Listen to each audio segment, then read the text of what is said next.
Ese versículo lo aprendí en una escuela bíblica de vacaciones allá por el 1950, hace poquito.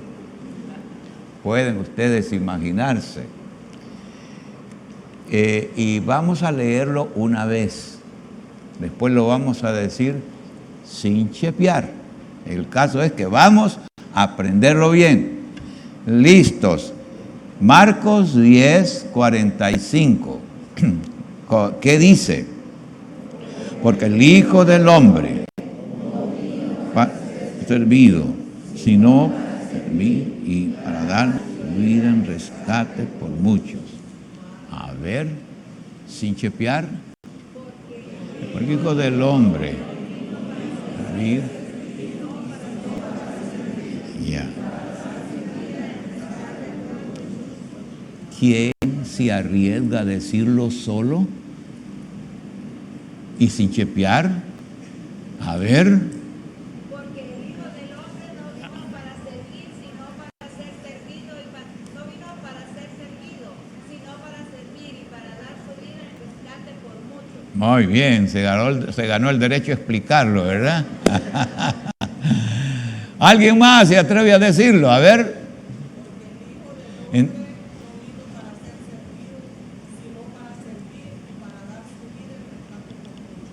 Muy bien. Muy bien, muy bien. En relación con la traducción que se hace en la revisión actualizada de la Reina Valera, que ustedes están leyendo de la del 60, tengo aquí la del revisión actualizada, que ahí tiene un toque enfático que está en el griego, pero que no aparece mucho ahí. Y es esa palabrita que dice, porque el Hijo del Hombre tampoco. Esa es una nota enfática que vamos a tratar de tocarla en su momento. Pero por este momento, veamos qué pasa con este versículo. Este versículo es la aplicación y es la respuesta que Jesús da a sus discípulos cuando estos, a pedido de dos de ellos, reclamaban un lugar de honor en el reino de Dios. El Señor Jesús les enseña que el camino hacia lugares de privilegios es el servicio, tal como Él les ha dado el ejemplo. De modo que el contexto de este versículo es el camino para lugares de honor, es el, díganlo, es el servicio, correcto, es el servicio. Ahora, por eso el Señor aquí es muy fuerte. Este versículo, como representa a la vez un llamado y es un ejemplo del Señor para sus seguidores, podemos titularlo así. Díganlo conmigo. Ser muy débil. Ser como Jesús. Correcto. Ser como Jesús. ¿Creen ustedes que debiéramos tener eso como una de las principales metas de nuestra vida? ¿Creen ustedes que Jesús está interesado en que seamos con Él en ese campo del servicio? Sí, aunque los demás dicen no. ¿Debemos ser como Jesús? Bien, pero siempre lo siento bien débiles, ¿verdad? Como que no creen en eso, ¿verdad? Ser como Jesús. Fíjense bien que este pasaje o este versículo está bien ilustrado con la parábola que ya leímos. ¿Qué dice esa parábola? Es la historia de un samaritano que dio el ejemplo a la alta jerarquía religiosa del momento. Ese pobre hombre que es asaltado, queda todo herido, que sin nada, todo lo llevaron. viene un sacerdote y cuando lo ve ahí todo herido, en vez de ayudarle, ¿qué hizo? Pasó por un lado y era un sacerdote. Luego se menciona que pasa un levita. Esa tribu de Leví es de donde surgen el sacerdocio. Eran los grandes servidores del templo, pero hizo lo mismo, pasó de lado. Así es que los religiosos del momento, nada de servicio. Pero ¿qué de particular tiene el hecho de que un samaritano sí al pasar lo vio, se preocupó por él, lo levantó, le curó las heridas, lo llevó a un mesonero y pagó para que se lo siguiera cuidando hasta que quedara sano? Porque ese samaritano precisamente era despreciado por los judíos, por los mismos sacerdotes. Los rechazaban, los miraban como algo inferior. Pero fue este hombre considerado así por los judíos quien tuvo compasión de aquel que estaba ahí tendido, herido y todo. ¿Ven ustedes? Eso el Señor ilustra, aunque la parábola del samaritano está en un contexto diferente al contexto en que estamos hoy. Sin embargo, vamos a ubicarlo de tal manera que veamos el interés del Señor en que percibamos plenamente que la manera de vivir los cristianos aquí hoy debe ser una manera de servicio. ¿Ve? No espera menos el Señor que servicio. Por eso en este pasaje observaremos que hay gran complacencia en el Señor cuando sus seguidores son verdaderamente servidores de los demás. Ese es un gran agrado del Señor. Puede ser que tengamos algunos defectos, puede ser que cometemos alguna falla, pero si somos servidores, le estamos agradando a nuestro Señor.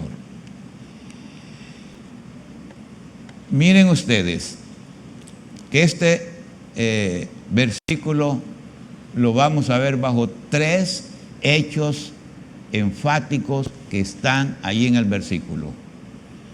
El primero que tenemos de énfasis allí es la presentación del gran siervo. El gran siervo. Ese siervo se hace llamar el Hijo del Hombre.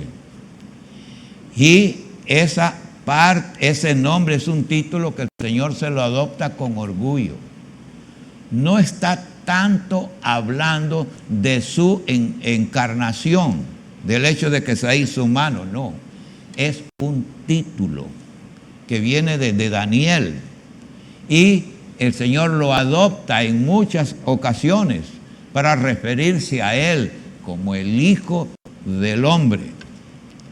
Está usando ese título en el contexto de la entrega de su vida a sus criaturas, en el contexto del servicio a los demás, en el contexto de esa complacencia con los demás en su compañerismo.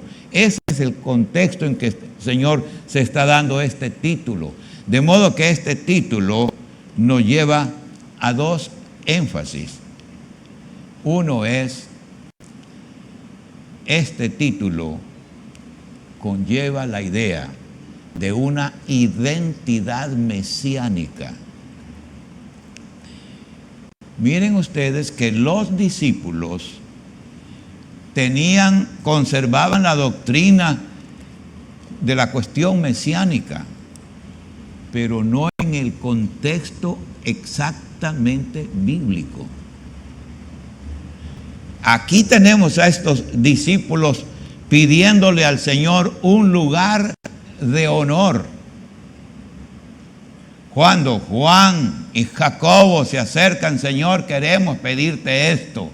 En tu reino, que yo esté a tu derecha, que mi hermano esté a la izquierda. ¿Qué están pidiendo? Ser los primeros ministros del rey. un lugar de honor, un lugar para ser servidos, un lugar de control, de dominio, de poder. Pero ¿por qué les vino esas ideas a estos discípulos? Y aunque aquí se mencionan estos dos discípulos, no significa que solo ellos dos tenían esa inquietud. Porque ustedes ven más adelante, en el 41, cuando dice, cuando los 10 oyeron esto, comenzaron a enojarse. ¿Qué quiere decir? Que de cierta manera los demás se identificaban con la misma actitud de Juan y Jacobo. Es el lugar de honor. Es para ellos, y está indicando qué es lo que entendían de Jesús como Mesías. Al sentir a Jesús y al verlo como el Mesías, era ese caudillo que se constituiría en su libertador del dominio de Roma y de cualquier otra nación que quisiera dominarlos. Y una vez que fueran liberados, hacer de Jerusalén el poder mundial y ser ellos allí los grandes jerarcas que estarían al frente del dominio de la humanidad. Ese era el sentido mesiánico. Eso no les vino del Antiguo Testamento. Esas ideas mesiánicas del pueblo judío en ese momento les vino después del exilio. Y esas ideas las encontraron exactamente en los libros apócrifos pseudoepigráficos escritos entre Malaquías y Mateo. Hay varios de ellos, los escritos sibilianos, la asunción de Moisés, la ascensión de María, Cuarto Macabeos. Pero el más importante, que ahora estudian con mucha delicadeza los judíos, ese es el libro de Enoc. Allí es donde muchos encuentran doctrinas como la doctrina de los ángeles y hacen una gran doctrina, pero él viene de allí. Porque esas ideas las tenía el pueblo judío cuando Jesús vino. Las mismas ideas que están en ese libro sobre la resurrección de los muertos era la idea que dominaba en el pueblo judío. En la misma forma sobre el Mesías. Allí Enoc es un libro compuesto de 7 libros a la vez y va aumentando en intensidad su enseñanza sobre esa cuestión mesiánica y de ángeles. Doctrina que era la que conocían los judíos en su tiempo. ¿Ve?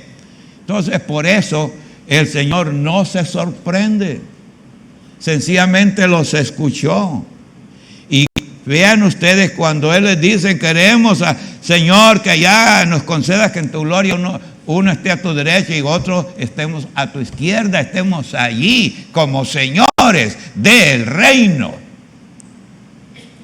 ¿Qué lugar de privilegio buscaban ellos? Y el Señor les contestó, miren, no saben ustedes lo que piden, no saben a lo que se meten. Les dice en el versículo 36, no sabéis lo que pedís. ¿Podéis beber la copa que yo bebo, ser bautizados con el bautismo con que yo soy bautizados? ¡Qué atrevidos! ¿Cómo contestaron ellos? Sí podemos. Y cuando el Señor les habla de la copa y de su bautismo, está hablándoles de su muerte en la cruz. Y precisamente esa declaración la vivió Jacobo rápidamente. Porque en los primeros años de la historia de la iglesia, Jacobo o Santiago fue llevado al martirio, muerto por el Herodes de ese momento. Allí bebió esa copa, atrevido, y vivió la experiencia. De modo entonces que aquí tenemos a estos discípulos que han tomado la idea del mesianismo en un contexto ajeno al Antiguo Testamento. Eso es lo que creen, y en base a eso le pidieron al Señor ese lugar de honor. El Señor les dice, de veras, ustedes van a beber de esa copa. Se cumplió con Jacobo. Pero el sentarse a mi derecha y a mi izquierda no es no es mío concederlo, sino que es para quienes está preparado. Y aquí va a venir la aplicación en el versículo 45. Para quienes está preparado ese lugar de honor, para los que sirven. Como por eso dijo alguien, dije, el que no sirve, no sirve. Y el reino de Dios es para los que sirven. No es para los que buscan lugar de honor, está diciéndoles aquí el Señor. Y luego más adelante el Señor, cuando los 10 restantes se enojan, Señor, ¿y nosotros qué? El Señor le dice en el versículo 42, ustedes saben que los que son tenidos por príncipes de los gentiles se enseñorean de ellos y sus grandes ejercen autoridad sobre ellos. Ese es el gobierno del mundo. Eso es lo que ustedes están pidiendo. Un lugar como cualquier otro interesado en el dominio mundial, un dominio político. Se enseñorean de los demás. Eso es lo que ustedes buscan. Ser señores sobre los demás. Y en el versículo 43 el Señor les dice, pero no es así entre vosotros. Miren ustedes, no es así entre vosotros. Si pensamos de esa manera, o si piensan de esa manera, les dice el Señor, están equivocados. La característica de los seguidores del Señor no es trabajar por un lugar especial en el reino, es servir a la humanidad aquí. Es servirnos entre nosotros como hijos de Dios. Es buscar la manera de identificarme con el resto de la humanidad. Y dentro del alcance que Dios nos da, servir. Eso es lo que les está diciendo aquí el Señor. Por eso es que cuando en la primera palabra del versículo 45, cuando dice ¿por qué? Es una nota explicativa. Señores, ustedes están viendo la cosa de una manera, pero no es así. Piensen más bien en el servicio y dejen ese lugar de honor para cuando el Señor nos llame, Él sabrá dónde nos va a ubicar. Eso se lo dejamos a Él. Aquí lo que nos debe interesar es servir y servir, ¿cierto? Ahora bien, por eso decimos, ese título Hijo del Hombre es una identidad mesiánica, pero basada en el ejemplo personal del Señor. Se entregó por nosotros y vivió para servir a toda la humanidad. Y esos son los puntos claves del testimonio del creyente hoy. Servir a la humanidad. No servir para ver si yo lo traigo a la iglesia. No predicar para que con las almas que acepten hacer más grande la iglesia. Es un concepto equivocado también. Servir para levantar a la persona. Llevar a Cristo a muchas personas. No por llenar la iglesia, sino por su salvación. Para que cuando el Señor los llame puedan responder allá en el cielo. Aquí estoy, Señor. ¿Ven?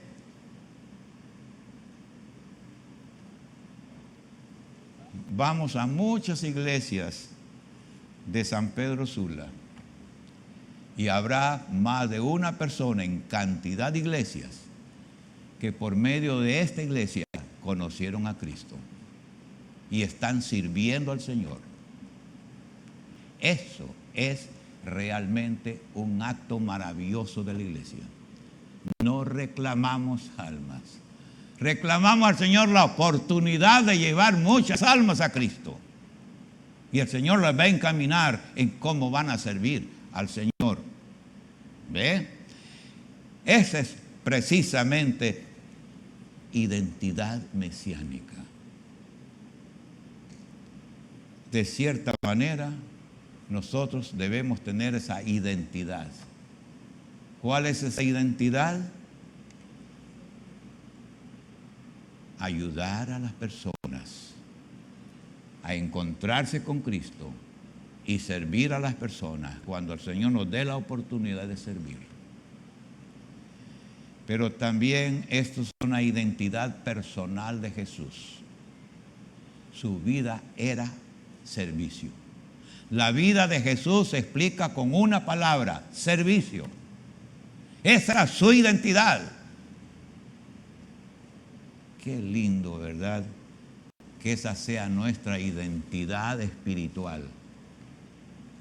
No ser reconocidos por los grandes creyentes, grandes conocedores de la Biblia, grandes predicadores, sino simplemente reconocidos por el servicio del Señor. ¿No quisieran ustedes tener esa identidad? Ay, ese hermano, qué creyente, es tremendo. Pero qué lindo dijeran, qué servidor ese hermano. Nos identificamos con Cristo. En la medida que servimos a los demás, en esa misma medida estamos identificándonos con Cristo. Y entre más nos identifiquemos con Cristo, cada día seremos prácticamente como Jesús. No es simplemente una devoción contemplativa, es la acción de servir, y en ello estamos siendo como Jesús. Ustedes me dijeron que sí quieren ser como Jesús al principio, ¿no es cierto? ¿Cómo lo van a hacer? Por el servicio. ¿Ya? Muy bien. Pero siguiendo adelante,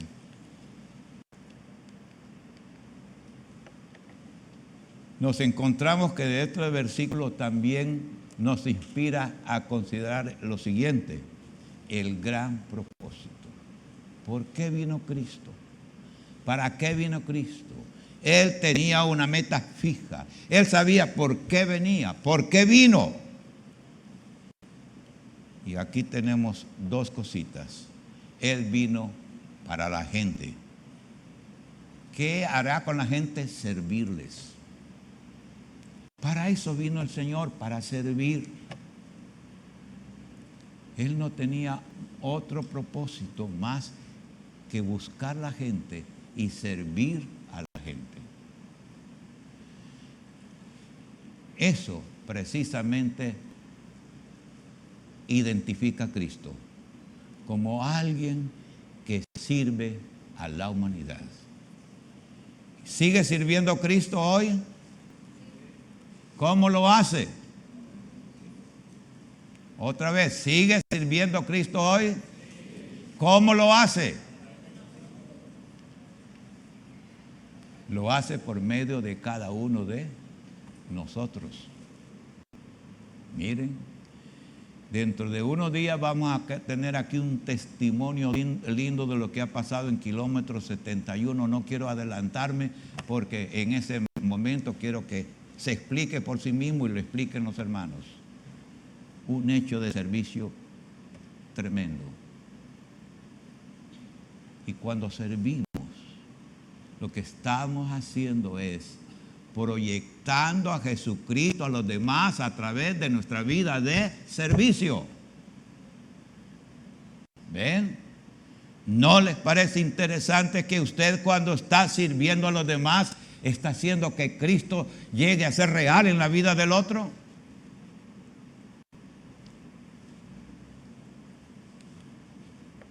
Él vino para el pecador.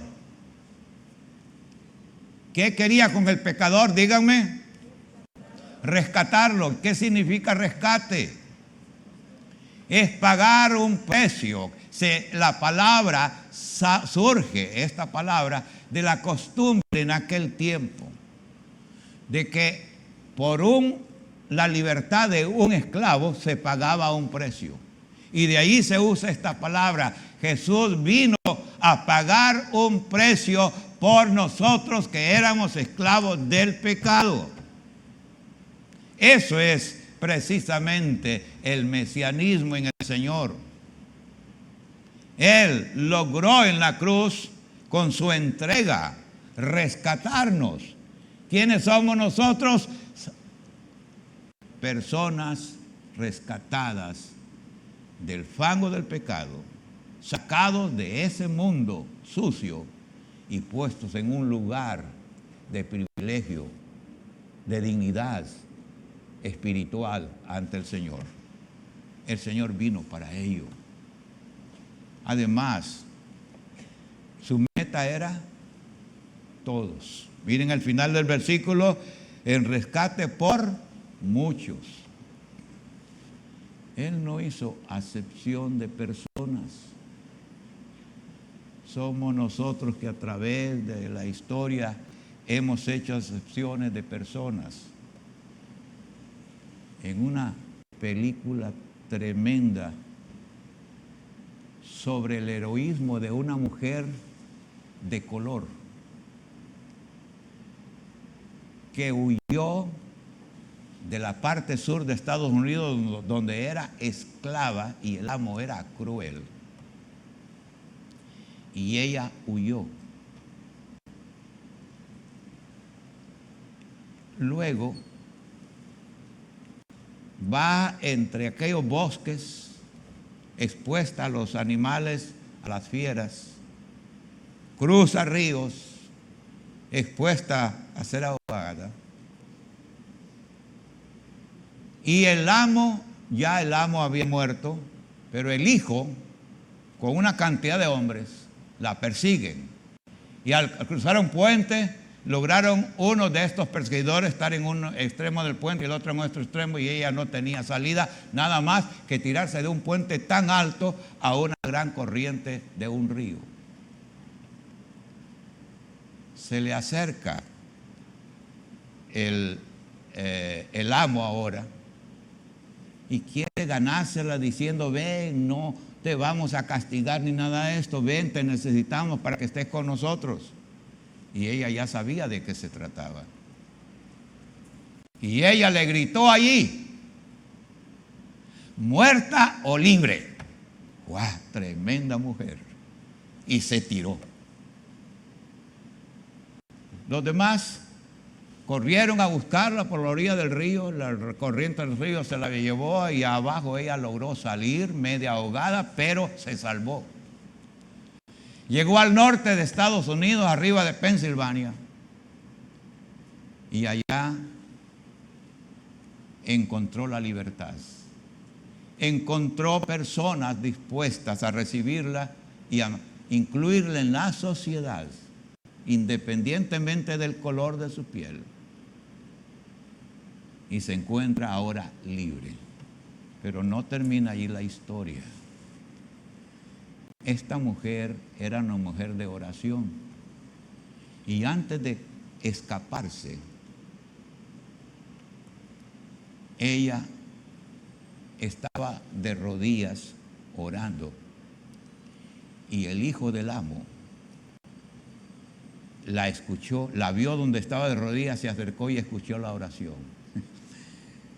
Y en la oración ella dijo: Señor, por favor, mata a mi amo. Es muy cruel. Y antes de que ella se escapara, el amo murió. Y el hijo quedó asustado. No ores por mí. Recuerdo que cuando teníamos la capilla aquí, la primera capilla, no la que tenemos ahora donde es la librería, sino la primera capilla, teníamos ahí un vecino que era enemigo de los evangélicos. Y cuando empezábamos la escuela dominical, buscaba cantidad de hojas secas, las humedecía, les ponía huevos para que tirara humo, y el humo él con un sombrero trataba de que se fuera dentro del templo. Resulta que la misionera Naomi Kiss, que estaba con nosotros en ese tiempo, oró por él para que dejara de molestarnos y que de repente nos vendiera la propiedad, que al final la compramos, ¿verdad? La parte del fondo fue ese solar. Y resulta que a los días de estar orando, la misionera por él murió. Y ella contó eso. Entonces unos pastores le dijeron: doña Noemí, no ore por nosotros. Y esta mujer, una vez estando en libertad, no quedó contenta ni fue egoísta, sino que dijo a aquellos que la habían recibido: yo voy a regresar. Y se asustaron: ¿cómo es que vas a regresar? Allá donde ella había vivido como esclava. Regresó. ¿A qué regresó? A llevarse un grupo de esclavos a la libertad, con dificultades y con los riesgos, pero los llevó y los hizo libres. Pero no quedó conforme, volvió y llevó a otros. Y pobre ese amo, cómo estaba de desesperado, porque estaba quedando sin la mano de obra. La cosecha no la podía realizar. Esta mujer quedó en la historia en Estados Unidos por una heroína. Hermanos, hay un versículo muy bonito en Mateo 16, quisiera que lo leyéramos. 16, 24 al 27, que dice: si alguno quiere venir en pos de mí, niéguese a sí mismo, tome su cruz y sígame. Porque el que quiera salvar su vida la perderá, y el que pierda su vida por causa de mí la hallará. Pues, ¿de qué le sirve al hombre si gana todo el mundo entero y pierde su alma? ¿O qué dará el hombre en rescate por su alma? Porque el Hijo del Hombre ha de venir en la gloria de su Padre con sus ángeles, y entonces recompensará a cada uno conforme a sus hechos. Fíjense qué lección bonita. El Hijo del Hombre ha de venir, y aquello que hicimos en servicio a Él, dice en aquel día, Él lo recompensará. Mientras nosotros aquí estamos sirviendo por amor al prójimo, por agradar al Señor, por ser el mejor seguidor de Cristo, y vamos conquista tras conquista, el Señor está reservándonos estas recompensas en la eternidad. Qué bueno es vivir una vida de servicio.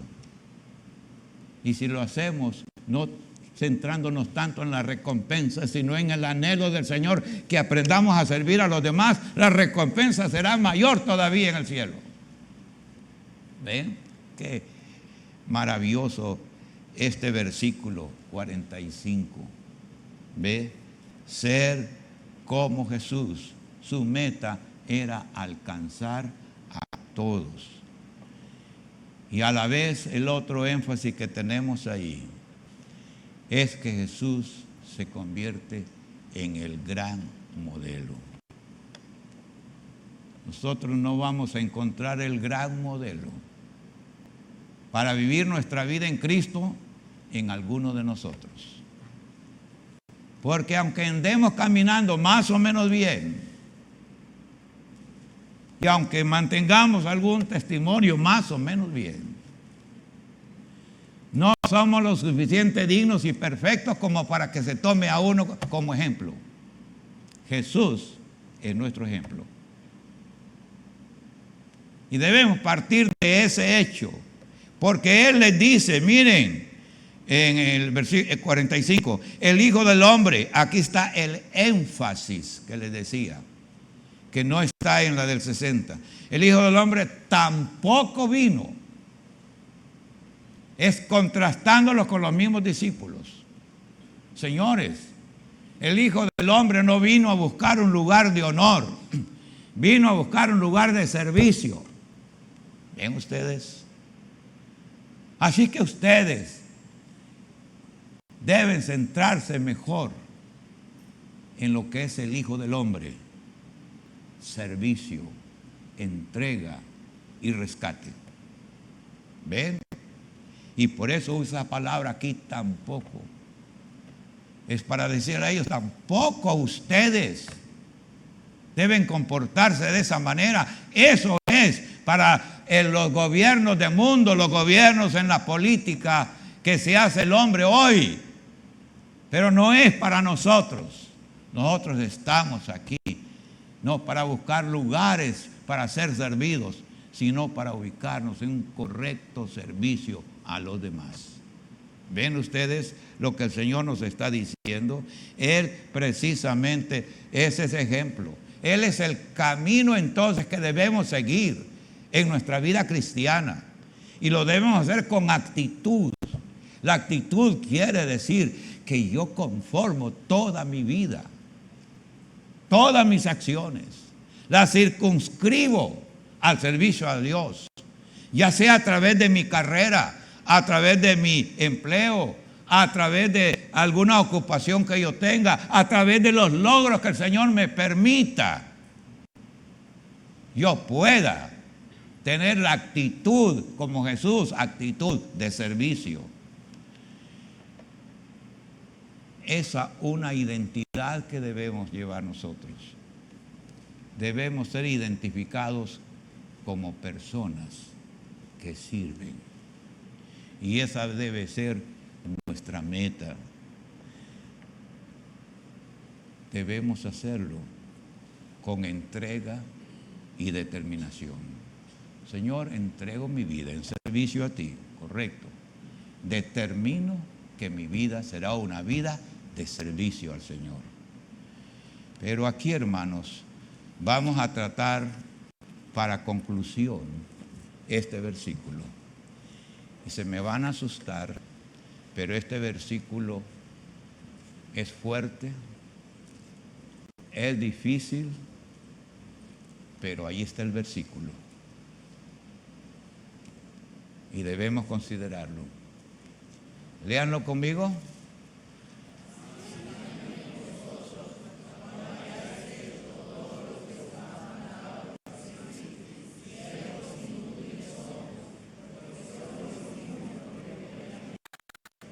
Miren ustedes, ese versículo el Señor nos está dando como un medidor que nos permita considerar en qué nivel estoy sirviendo al Señor. ¿En qué nivel estoy sirviendo al Señor? ¿Estoy viviendo más para el Señor o estoy viviendo más para mí? Fíjense esa parte interesante que dice, cuando hayas hecho, se os ha mandado, has hecho lo que se os ha mandado, son inútiles, porque solo hicimos lo que debíamos hacer. ¿Qué significa? Allí nos pone una línea de servicio. Arriba de esa línea, la línea significa primero ahí el deber. Cumplir conforme al deber. Pero ¿qué dice el versículo? Cuando cumplimos solo lo que debemos hacer, ¿cómo nos considera el Señor? Siervos inútiles. Y cuando hacemos menos de lo que debemos hacer, ¿cómo seríamos considerados? Menos que inútiles. Para ser siervos útiles, hay que estar sobre la línea del deber. Ir más allá del deber. El diezmo es mi deber. Siervo inútil. Estoy arriba de ese deber, arriba de esa línea, entonces soy siervo útil. ¿Y qué tal si estamos bajo el deber en mayordomía? ¿Cómo somos considerados por el Señor? El Señor nos está poniendo aquí con este versículo bajo una prueba. ¿Es el Señor el que tiene el primer lugar en mí? ¿O las ocupaciones de esta vida, mis intereses, mis distracciones, ocupan un lugar más importante que Jesús? Nos está llamando la atención a eso, ¿no es cierto? Si yo solo perdono a aquel que me ofendió, pero que me cae bien, no estoy simplemente en la línea del deber. ¿Cómo me pongo sobre la línea del deber? Cuando perdono aún a aquel que es mi enemigo, aquel que me cae mal, y a pesar de eso yo puedo decirle, te perdono en Cristo Jesús. Me le acerco y le expreso mi amor, a pesar de que me cae mal, a pesar de que me ofendió, a pesar de que me dañó. A pesar de eso yo le digo, hermano, te amo en Cristo. Entonces estaría sobre el nivel del deber. Entonces sería siervo útil. ¿Ven? El Señor lo explicó en una forma sencilla. Si ustedes invitan a comer solo a aquellos que no tienen tanta necesidad de ser invitados, creo que más bien esperan que después los van a invitar a ustedes, que han hecho de demás. Así hacen todos los hombres. Inviten a aquel que no tiene posibilidades de invitarlos a ustedes y denle comida. Eso es estar sobre la línea del deber. ¿Ven? Hermanos, el versículo es lindo, fuerte, pero necesario.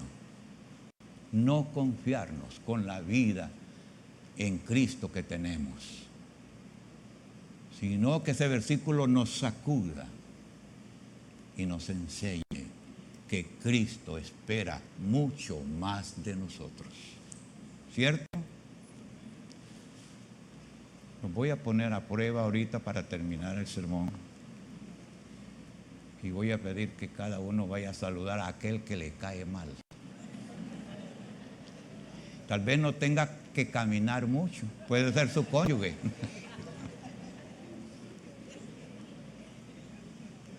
Pero como aquí ninguno nos caemos mal, entonces no hay lugar para eso. Pero sí puede haber lugar para esto. Entre nosotros hay hermanos que yo nunca he saludado. Nunca le he dicho mi nombre. Y nunca le he dicho, hermano, te amo en Cristo. ¿Quieren hacer esa prueba? 2 minutos. Busquen un hermano que usted nunca ha saludado. No conoce su nombre. Seguro que él no conoce su nombre también. Identifíquese y dígale, en Cristo te amo. ¿Son capaces? Tienen 2 minutos. Búsquenlo ahorita.